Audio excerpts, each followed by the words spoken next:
Assalamualaikum warahmatullahi wabarakatuh. Salam sejahtera bagi kita semua. Yang terhormat Dewan Juri Lomba Pidato Virtual Universitas Ahmad Dahlan Yogyakarta. Hari Minggu pergi ke pantai. Di pantai melihat cumi-cumi. Salam sehat selalu dari kami kepada Dewan Juri acara ini.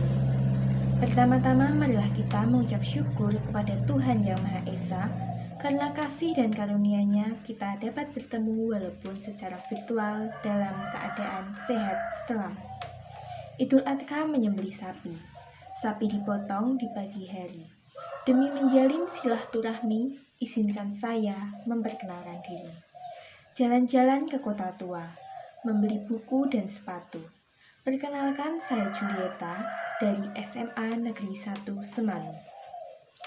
Dewan Juri yang saya hormati, pada kesempatan yang baik ini izinkan saya menyampaikan pidato dengan tema Utamakan Bahasa Indonesia, Kuasai Bahasa Asing, Lestarikan Bahasa Daerah.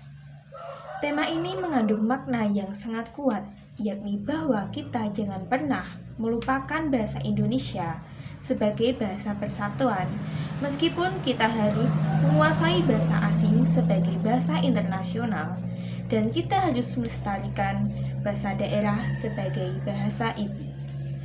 Perlu kita ketahui bahwa bahasa Indonesia dinyatakan sebagai bahasa negara, di mana tertulis pada Undang-Undang Dasar 1945 Pasal 36.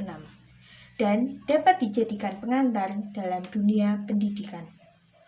Bahasa asing dapat kita gunakan sebagai pengantar untuk mendukung kemampuan berbahasa asing, sedangkan bahasa daerah dapat kita gunakan sebagai pengantar dalam kehidupan bermasyarakat. Dewan Juri yang saya hormati, penggunaan bahasa di setiap daerah dan negara tentu memiliki peran yang sangat penting. Seperti di negara kita yang memiliki banyak ragam bahasa yang semakin memperjelas juga memperkuat identitas negara kita.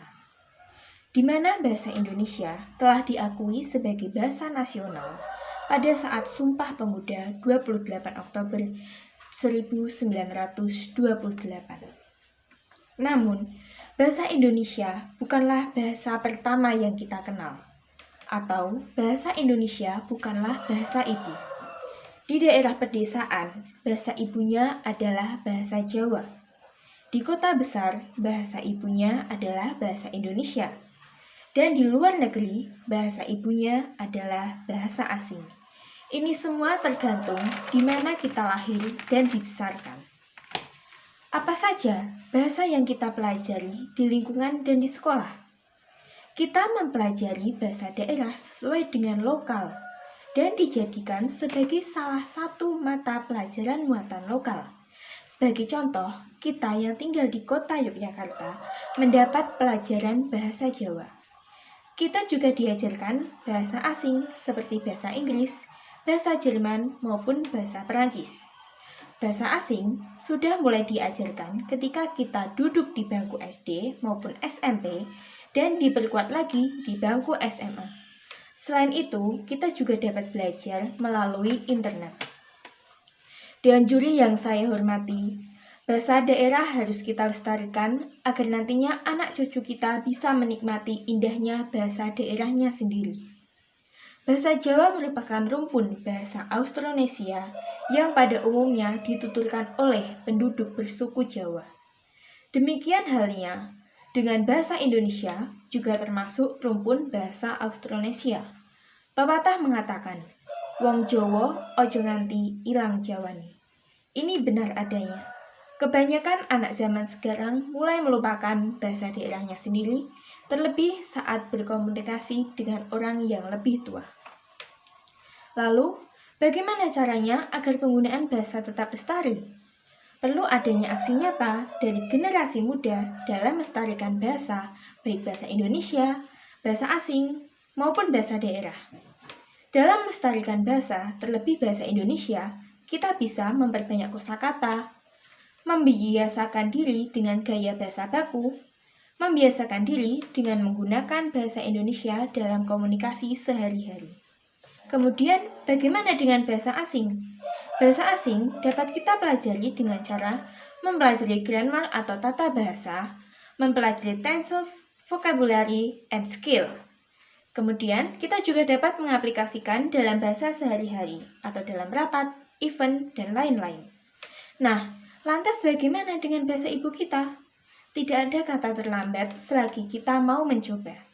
Bahasa daerah masih bisa kita lestarikan dengan cara menggunakan bahasa daerah dalam kegiatan sehari-hari, membuat karya-karya dengan bahasa daerah, dan yang terakhir, yang penting senang. Kita sebagai orang Jawa tidak perlu merasa malu ataupun sungkan untuk berbahasa daerah. Justru, kita harus mampu berbahasa daerah dengan fasih yang akan menjadikan motivasi bagi orang lain. Memahami dan menguasai 3 bahasa sudah cukup baik bagi anak milenial seperti kita. Lebih lagi, jika kita bisa menguasai lebih dari 1 bahasa asing yang nantinya sangat bermanfaat untuk melamar pekerjaan, mengajarkan kepada anak cucu kita, dan lain sebagainya. Namun, ini semua butuh proses dan niat yang kuat untuk memulai. Maka, mari bersama kita mengutamakan bahasa Indonesia, terus belajar dan menguasai bahasa asing, serta terus melestarikan bahasa daerah. Dewan juri yang saya hormati, mungkin demikian pidato yang dapat saya sampaikan. Semoga bermanfaat. Apabila ada tutur kata yang kurang berkenan, mohon dimaklumi dan dimaafkan. Bila ada sumur di ladang, boleh kita menumpang mandi. Bila ada umur panjang, boleh kita berjumpa lagi. Sekian dan terima kasih atas perhatian Dewan Juri. Wassalamualaikum warahmatullahi wabarakatuh. Salam sehat, salam berbahasa, ayo berbahasa.